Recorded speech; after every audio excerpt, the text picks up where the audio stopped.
You're listening to The Missing Why.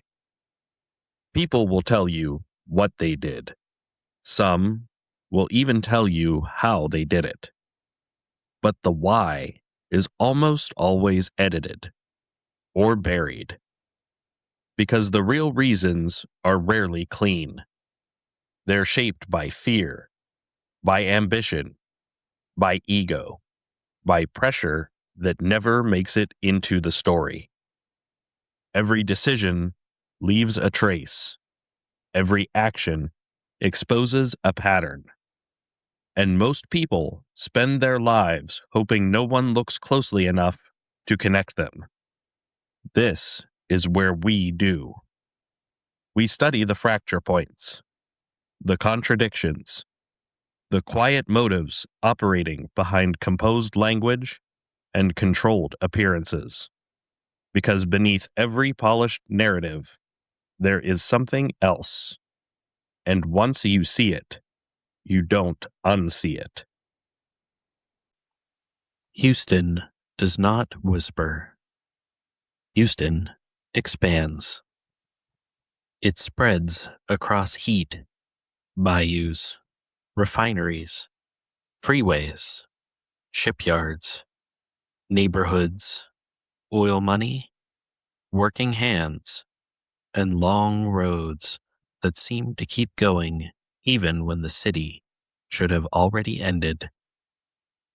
It is not a city that fits neatly into a postcard. It is too wide for that. Too humid. Too industrial. Too alive. The air carries weight in Houston. Gulf moisture hangs over the streets. Summer does not simply arrive. It sits on the shoulders. The sky can look flat and enormous.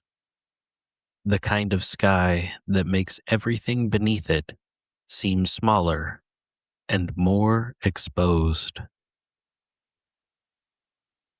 In the early 1970s, Houston was becoming what modern Houston would eventually become: a city of scale, a city of movement, a city where people came to work, to disappear, to start over, to make money, to get away from something, or to become someone else.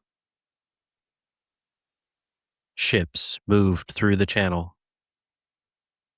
Oil and chemicals fed the economy. Neighborhoods stretched outward. Families lived in bungalows, apartments, rental houses, and working streets where kids knew the local corners, the shortcuts, the payphones, the stores, the places where someone might offer a ride. And in that world, boys began to disappear.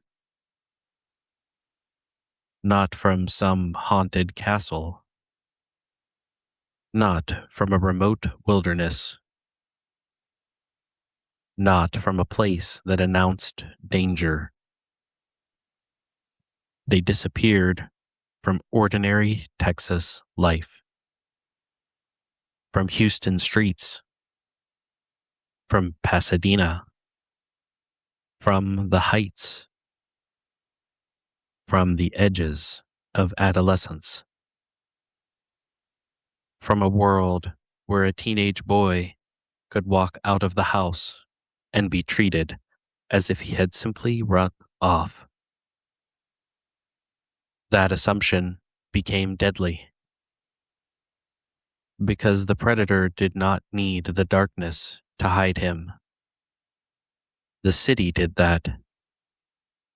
The neighborhood did that. Familiarity did that. And by the time the truth surfaced In August of 1973, Houston was forced to confront something larger than murder. It had to confront the possibility that evil had not invaded from outside. It had been moving through familiar rooms, familiar roads, familiar boys, familiar promises, and familiar faces. This is not just the story of Dean Corll. This is the story of the lost boys of Houston, the real Texas massacre hidden in plain sight.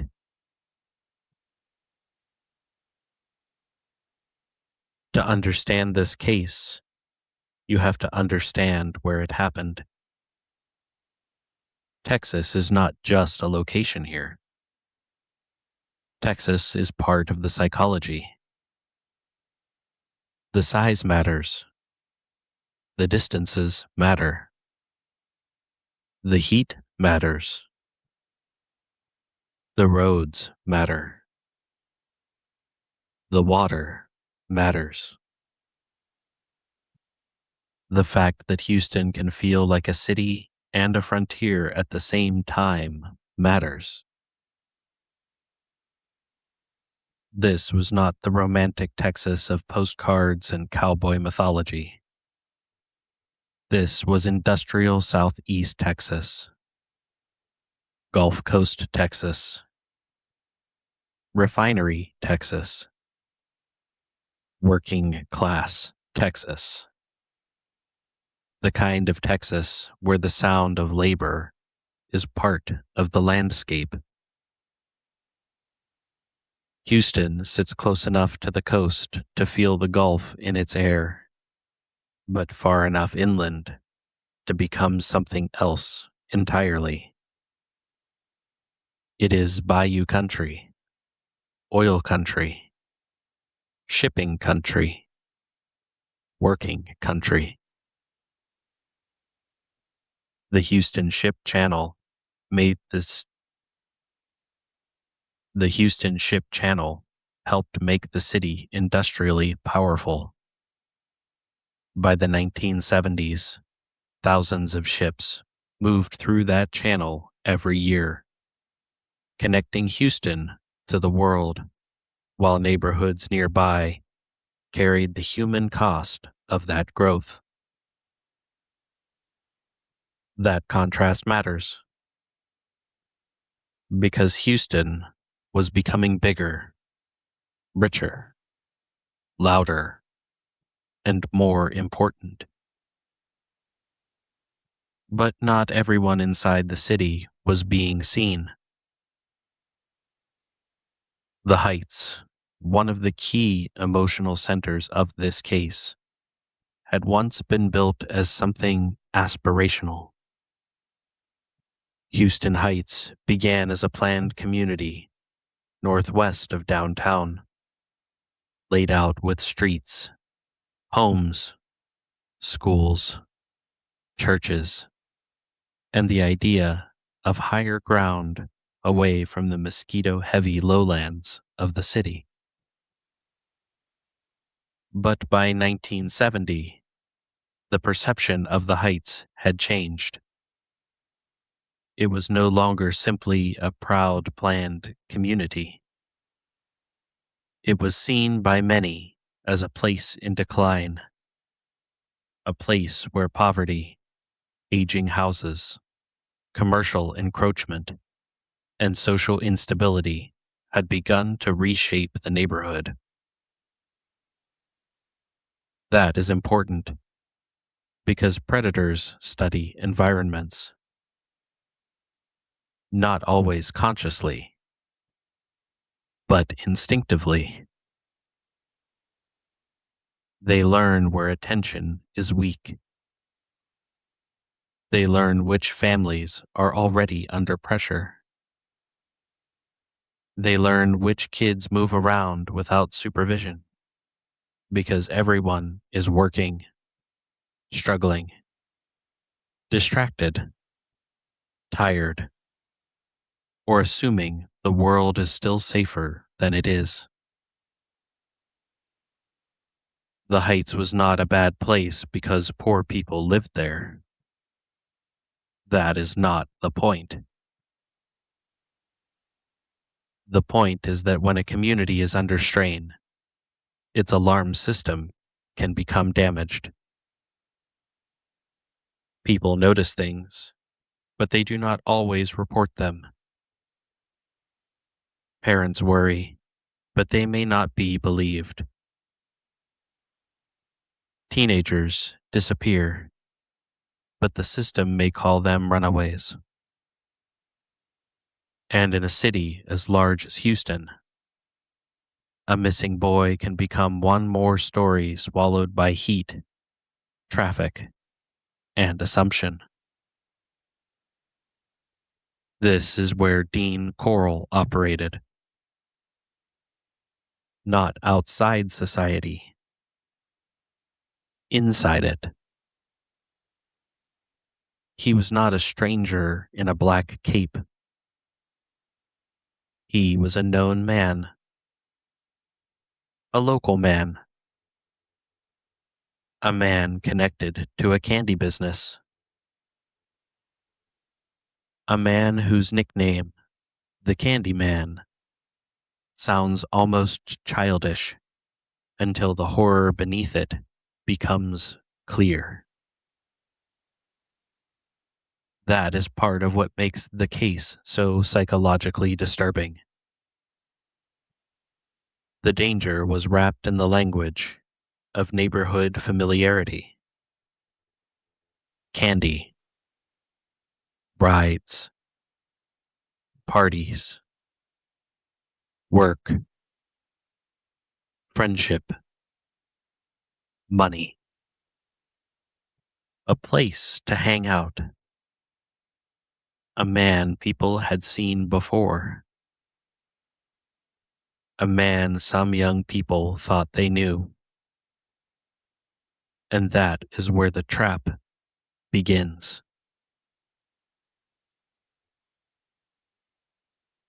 Dean Arnold Corll did not need to invent an elaborate public identity. He used what was already available. He used ordinariness. This is one of the most important psychological points in the episode. The public often imagines predators as socially obvious. We want the monster to look like a monster, because that makes the world feel manageable.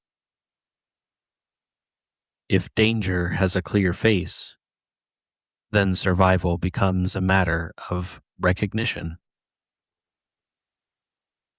But the most dangerous predators often do not look like an interruption. They look like continuity. They look like the man who has been around, the adult who knows the neighborhood, the person who gives rides,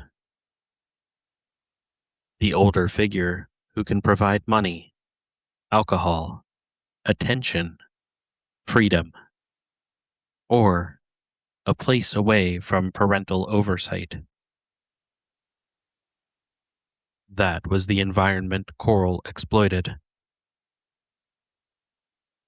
The victims were boys and young men, many of them in the fragile age range, where childhood is ending, but adulthood has not yet arrived. They were old enough to move around the city, but young enough to be manipulated, old enough to seek independence, but young enough to underestimate predatory attention. That age range matters, because adolescence is a borderland. A teenager wants to be treated as capable A teenager wants access. A teenager wants mobility. A teenager wants to be trusted. A teenager may not tell a parent where he is going. And a predator knows that.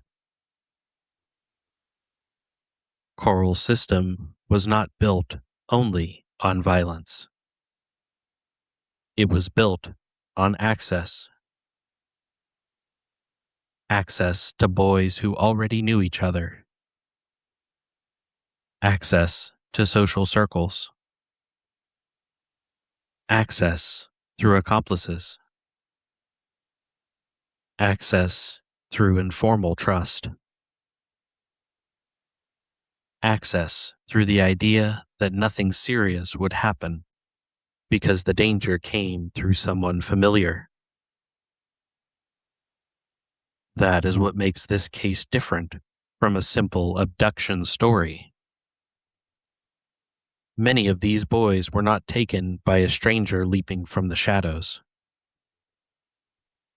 They were drawn through a social system. They were lured through people they knew, or people close enough to their world to feel safe. This is why Elmer Wayne Henley and David Owen Brooks are not side characters. They are central to the psychology. The accomplices were not just helpers. They were bridges. They made the predator more believable. A teenage boy might distrust an older man by himself. But another teenager changes the equation. A peer lowers the guard. A familiar face reduces suspicion. A friend saying, "Come on," can overpower the instinct that says, "Something feels wrong." That is how social trust becomes weaponized. And when trust is weaponized, the victim is not simply overpowered physically. He is led into danger through the very mechanisms that normally make community possible. Friendship, recognition, routine, shared space. That is why this case still hits with such force. It shows how the ordinary can become a delivery system for horror.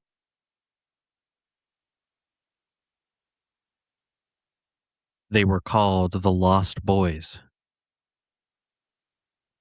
That phrase can sound almost mythic now, but we have to resist turning them into symbols too quickly. They were not a category. They were not a body count.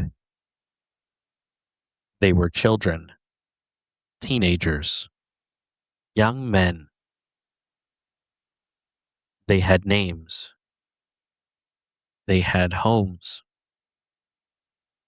They had parents, brothers, sisters, friends, routines, moods, habits, and futures that were still forming. Some vanished while doing the kinds of things young people do every day. Walking, looking for work, going to see someone, going to use a phone, moving through the city, trying to be independent, trying to be young. That is what makes this case so devastating. Their disappearances did not all begin with spectacle. Some began with ordinary movement. A boy leaves. A boy does not return. The family waits. The family calls. The family worries. Then comes the explanation that has destroyed too many missing persons. Then comes the explanation that has destroyed too many missing person cases. Maybe he ran away. That phrase is one of the most dangerous phrases in investigative history. Maybe he ran away can become a lid placed over urgency. It can turn a missing child into a behavioral problem. It can transform danger into disobedience. It can make a family's fear seem emotional instead of evidentiary. And in the early 1970s, with youth counterculture, hitchhiking, family conflict, and teenage rebellion all part of the public imagination, the runaway assumption had power. But many of these boys had not run away from life. They had been taken from it. There is a particular cruelty in cases where the missing are misread, because the family is forced to endure two injuries. First, the disappearance. Second, the implication that the missing person chose absence.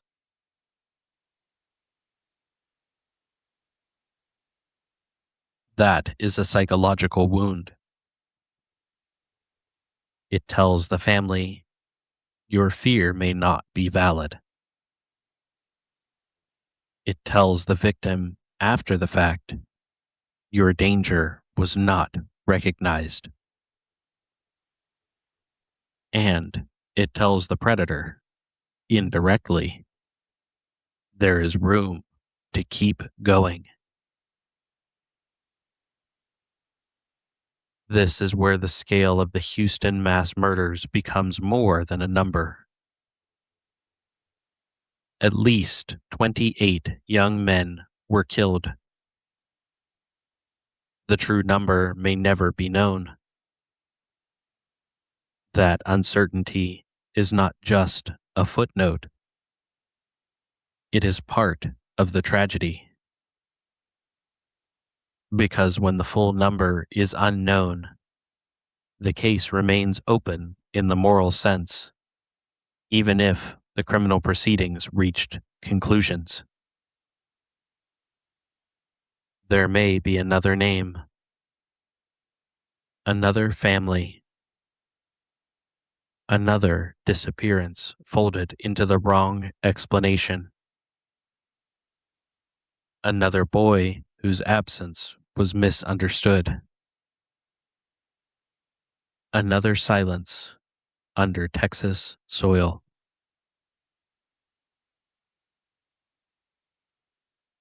The burial sites in this case tell their own story. A boat storage shed, Sam Rayburn Reservoir, High Island. These are not just places on a map. They form a geography of concealment. A boat shed suggests utility, storage, tools, vehicles, the kind of place people pass without thinking too deeply about what is inside. That matters, because concealment often depends on boring places, not dramatic places, boring places. Storage units, sheds, garages, rental houses, back rooms, spaces that look functional enough to avoid curiosity. Then there is Sam Rayburn. East Texas changes the atmosphere. You leave the city's industrial pressure and move toward pine, reservoir water, forest roads, and distance. Sam Rayburn Reservoir is enormous, more than 100,000 acres of water, held inside the Piney Woods region. It is fishing country, boating country, weekend country, the kind of place where water and trees can create both beauty and isolation.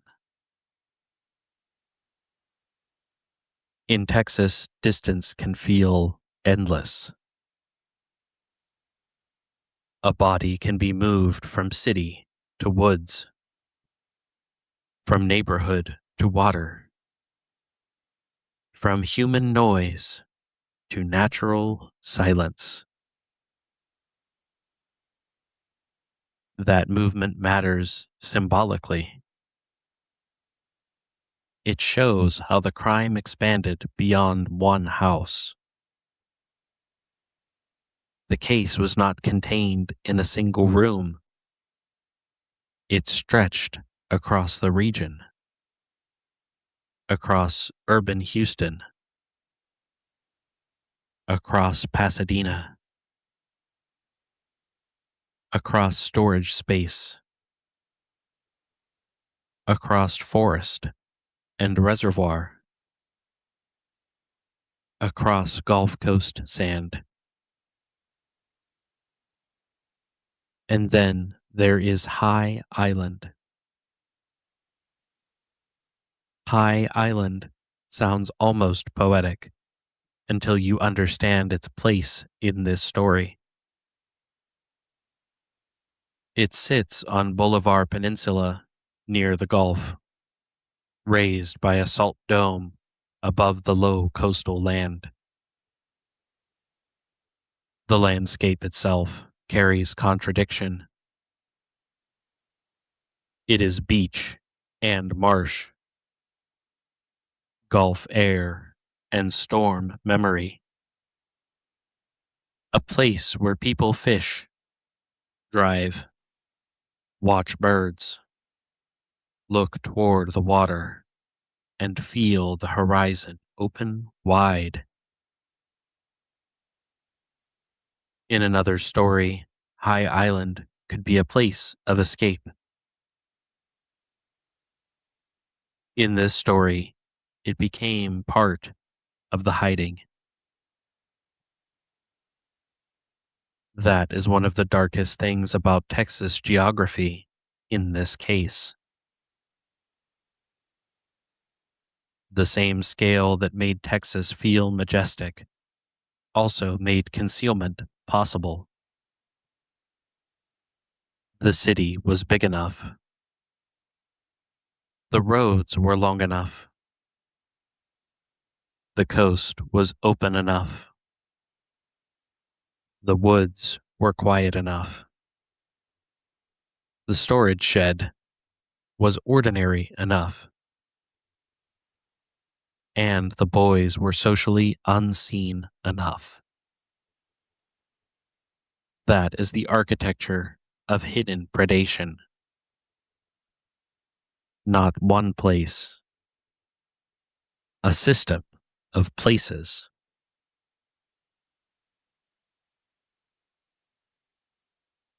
Now we arrive at one of the most psychologically difficult parts of the case. The accomplices.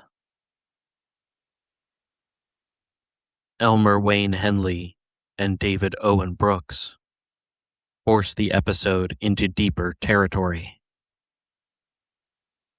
Because this is not simply a predator-victim structure. This is a recruitment structure, a grooming structure, a loyalty structure,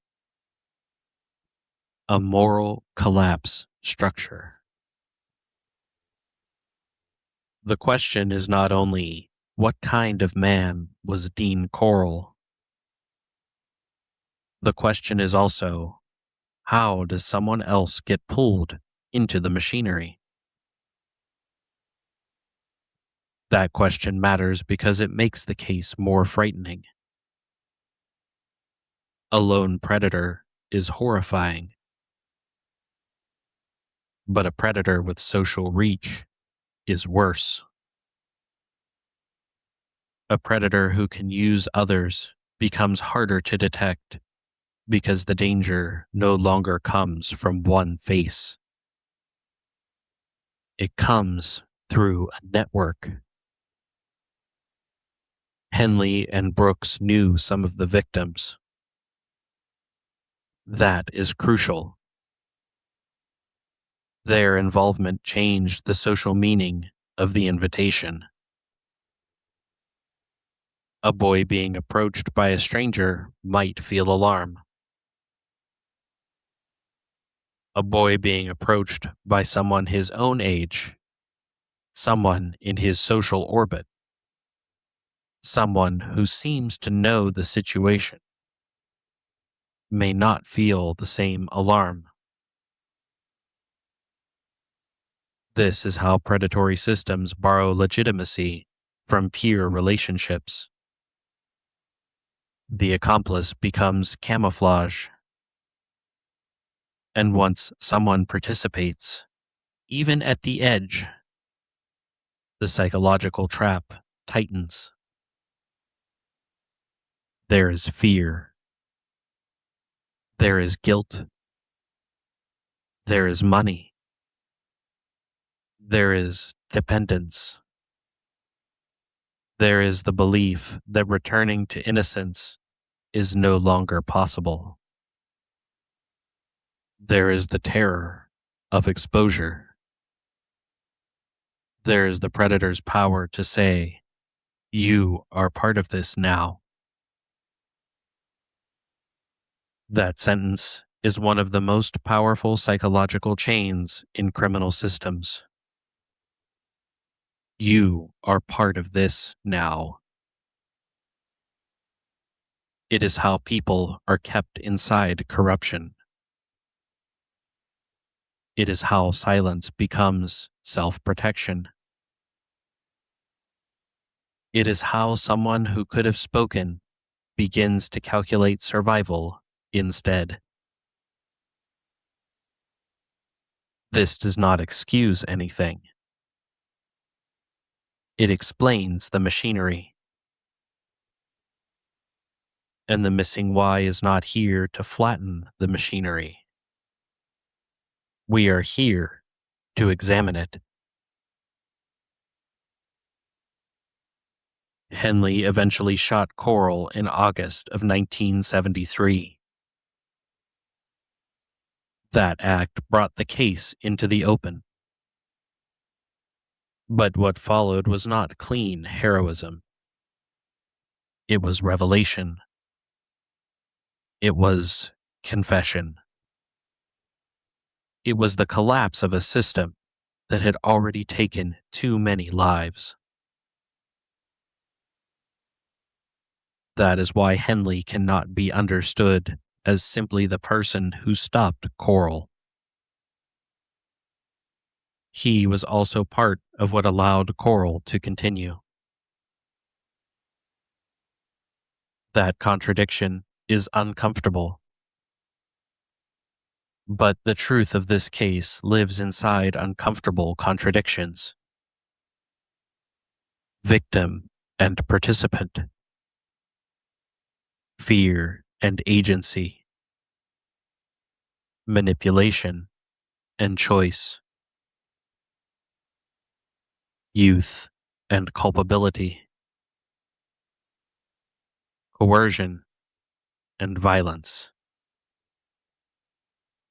The episode must not oversimplify him, because when we oversimplify accomplices, we miss how predatory power actually spreads.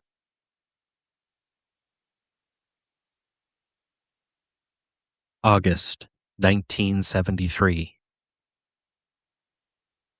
That is when Houston had to look. Not glance. Look. The case broke open after Henley shot Corll. What came after was a descent into facts that the city could not absorb all at once.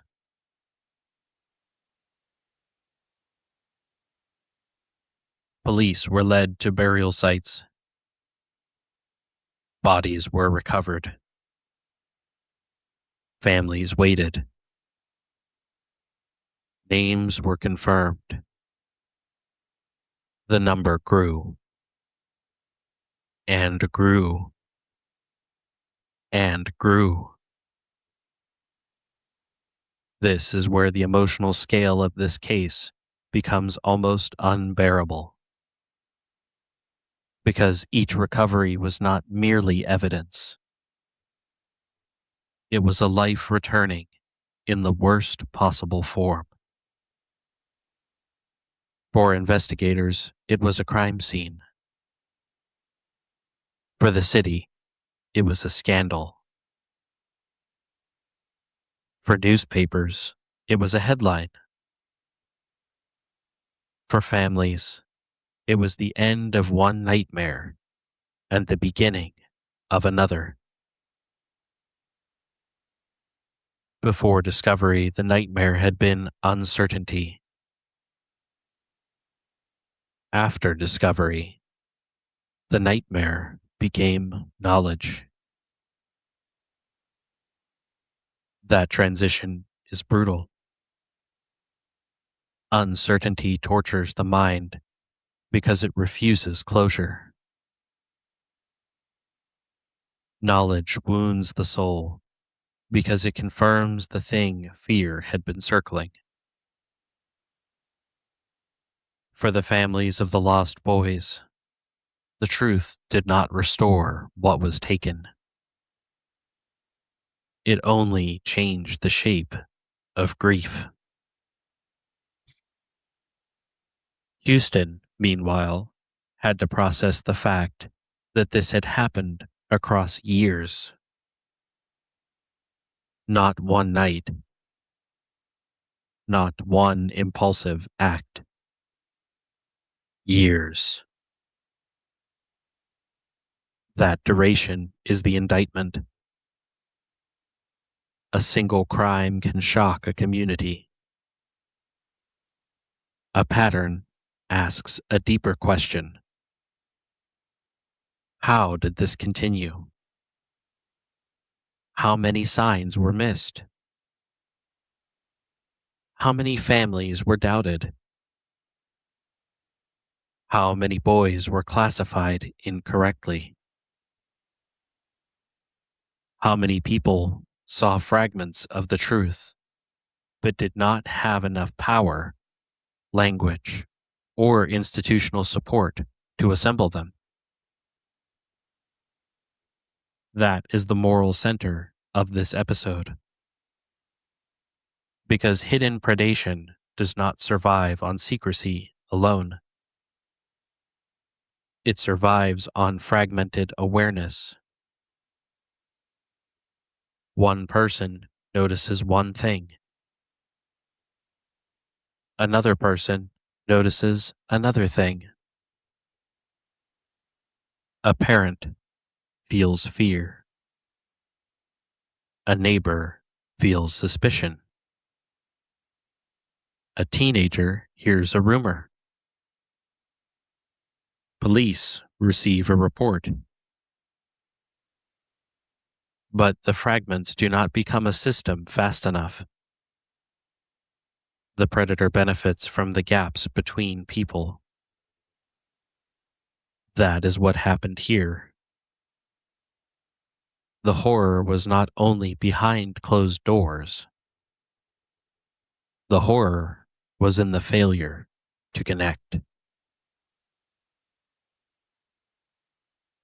The Houston mass murders remain one of the most disturbing cases in American criminal history, not only because of the number of victims, but because of what the case reveals.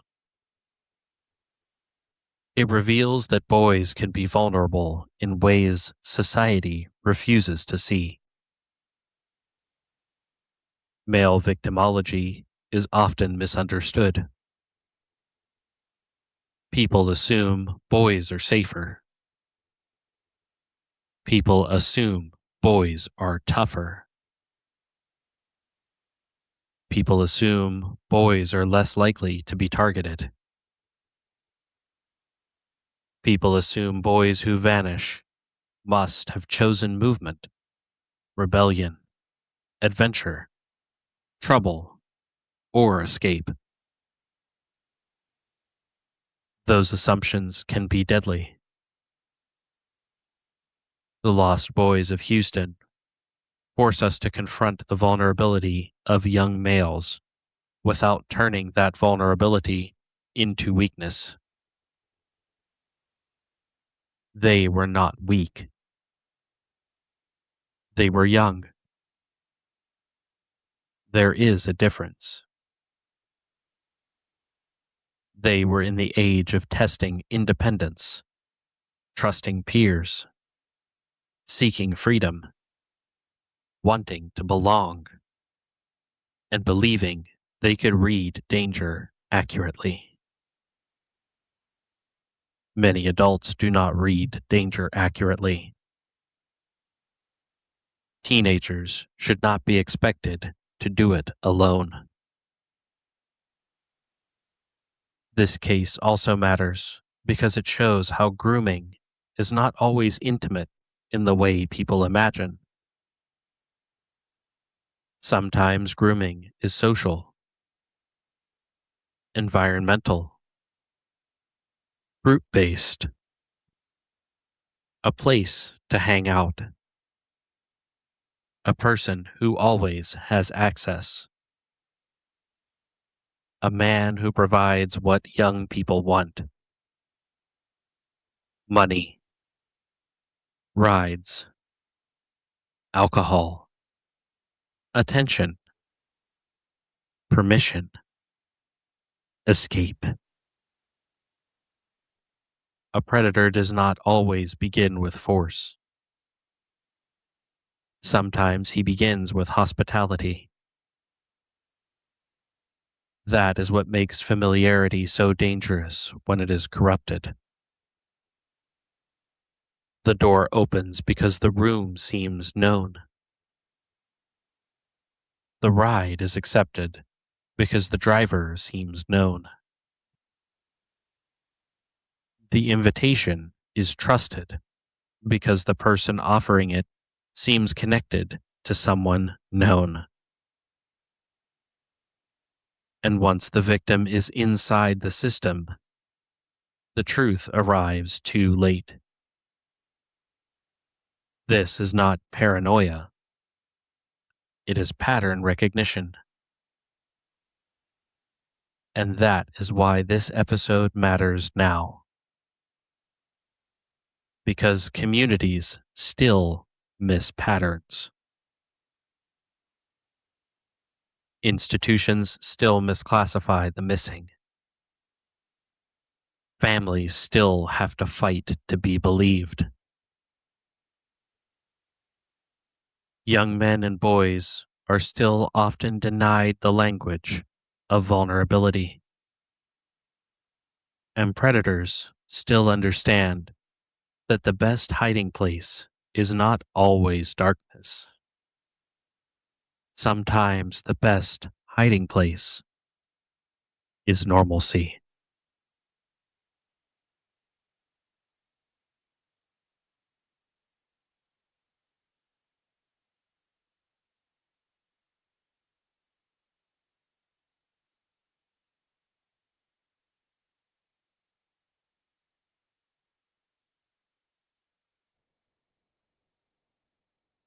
This was the missing why. If something felt off, it's because it was supposed to. Most people don't want clarity.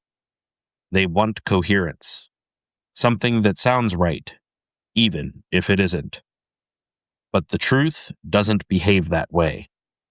It exposes. It disrupts. It forces you to confront the difference between what you believe and what's actually driving you. So before you move on, examine your own decisions. Not the version you explain to others, the one you avoid explaining to yourself.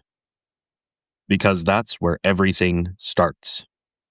And whether you acknowledge it or not, it's already shaping what happens next.